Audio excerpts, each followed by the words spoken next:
Hello everyone, আমরা জনপ্রিয় Bangla band হাট্টিমাটি। এই বছর দুর্গাপুজোতে আমরা চলেছি কলকাতা ছেড়ে ভারতের রাজধানী নিউ দিল্লির উদ্দেশ্যে।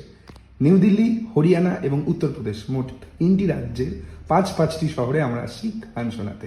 এটা পঞ্চমবার আমরা পশ্চিমবঙ্গের বাইরে যাচ্ছি ন্যাশনাল কনসার্ট করতে।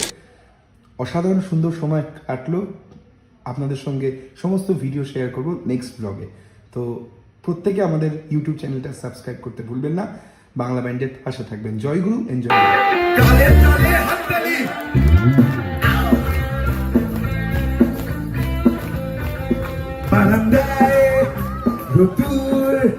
আমি আরাম খেদায় বসে দুপানা চাইবে গরম চাই চুমুকিতি। আমি খবরের কাগজে হাতে বসে পাড়া চাইবে।